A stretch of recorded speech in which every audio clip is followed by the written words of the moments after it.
Good morning, and welcome to another great show of Diversity in Action with Eddie Reyes and my co host Raquel Olivier and Rebecca Hicks. Rebecca Hicks is still on the airplane, by the way.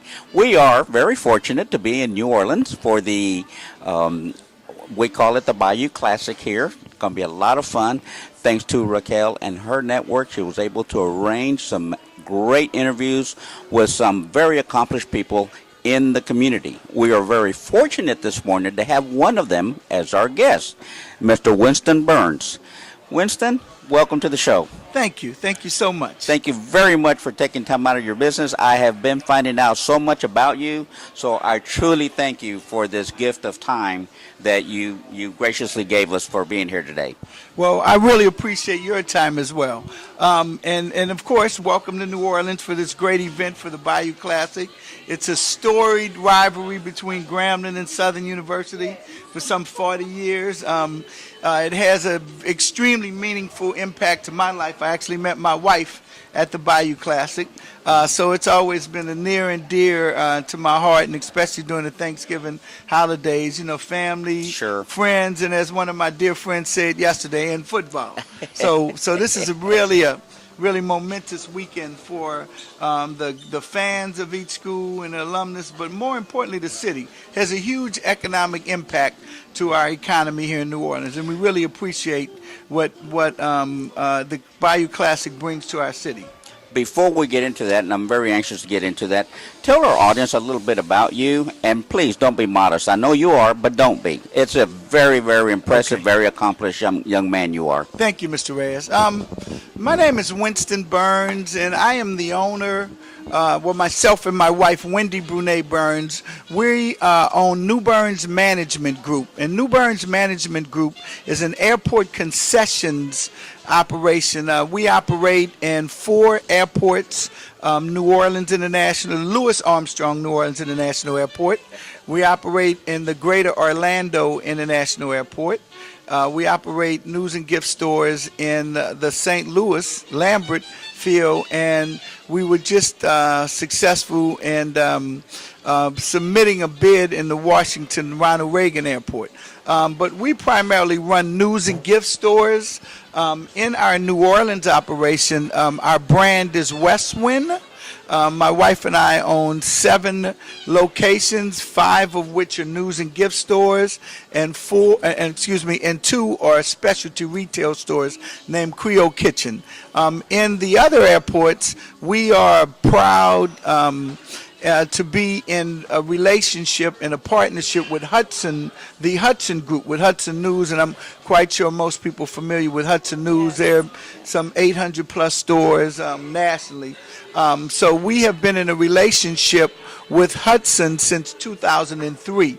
We originally started our business in 1997.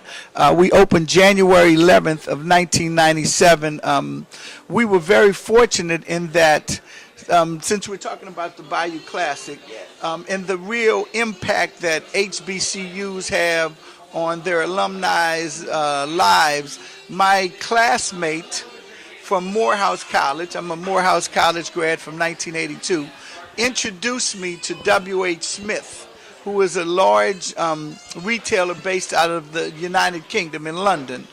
W.H. Smith set up North American operations in about 1986, and by 1994 my classmate had become a lobbyist and public relations executive for W.H. Smith.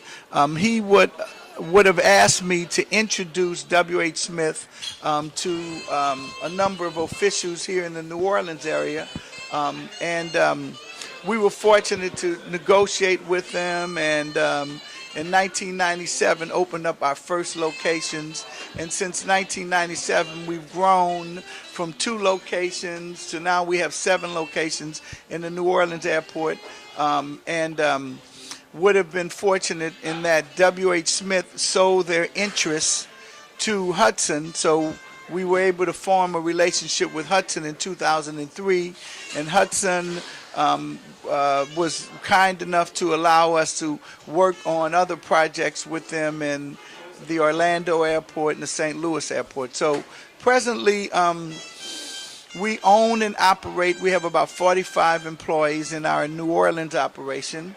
And in our other two operations in Orlando and in St. Louis and soon Washington, D.C., we're in a joint venture with Hudson. They pretty much deal with the day-to-day. But, we provide our expertise in personnel and merchandising.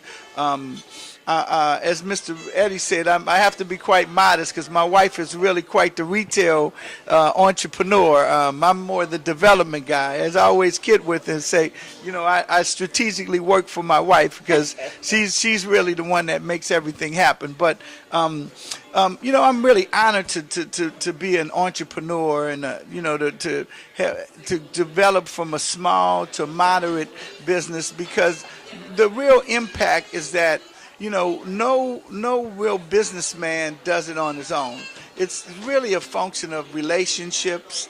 As an example, in 1994, when I met W.H. Smith, the mayor of New Orleans at the time was Mayor Mark H. Morial, who is now the president of the National Urban League. Mayor Morial was really committed to small and emerging businesses and would have had the city the small and business department in the city, as well as the mayor's office, to really motivate these national, multinational companies to consider doing business with small and emerging business. So as much as I think that I had a lot to do with negotiating and just letting them know Winston and Wendy Burns is the best thing since sliced bread, we had a lot of people really pushing and supporting not only my efforts, but there were a number of businesses that got a start in the airport concessions, as well as engineering, as well as construction. And you really have to take your hat off for those advocates that work at airports, who work in city government, that always are advocating for a small and emerging business. Because small businesses really are the backbone of this economy. I think tomorrow is American Express has Small Business Day. So I don't know, should I plug American Express on the show? But my point is, when you think about the dreams and the aspirations and the drives that people have, that they make that plunge and they say, okay, I'm an accountant, but you know what? I work for a firm, but I'm going to step out on my own and grow my own business. Lawyers, they may work for big firms and then they decide, I really know the practice of law, so why shouldn't I take this practice and hang my shingle? I really get goosebumps just talking about this, because I remember in 1994 when my friend Kent, he pretty much challenged me. I was working in the entertainment industry and had a great life, was working with artists like, Luther Vandross and Gladys Knight, and, traveling the United States, working for a big major record company. And he said to me, he says, Winston, you're doing well, but I know that you could do better. And actually, I'm going to challenge you to really create yourself as a principal. And I'm like, okay, well, what does that mean? He says, well, a principal is a person who is in charge of their own destiny. And this was my friend who, we finished college in 1982. By 1986, had created a very successful public relations and advertising firm at the ripe age of 26. Wow. So by 26, Coca-Cola was one of his clients. Delta Airlines was one of his clients. So I had to sit back and say, he dreamed a big dream. Yes. An extremely big dream, and we were such close friends, and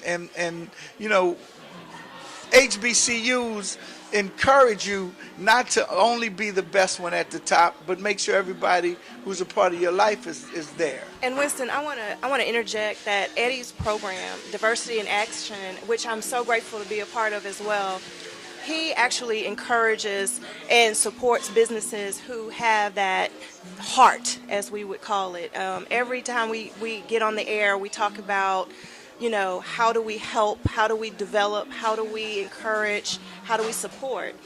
One of the other things, given the fact that we are in an HBCU event and you are an HBCU grad, Morehouse man, how does economic development in the college life translate into the entrepreneurial world? I have a question before you get there. Yes. Explain to our viewers, what is HBCU? An HBCU is a historic black college and university. Most HBCUs were founded, on the average 75 years plus, and it was basically an advancement for African Americans to get a college degree. I know Morehouse, my college is some 100 plus years old.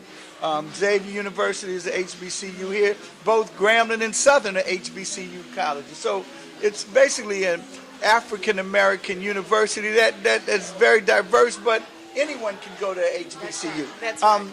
And I think to answer your question, HBCUs fill in a void create opportunities for those African American students or those less fortunate students who may not get an opportunity to have a college education. So, they raise money collectively, and they're basically an outreach to say, hey, just because like the saying says, it's not how you start, it's how you finish.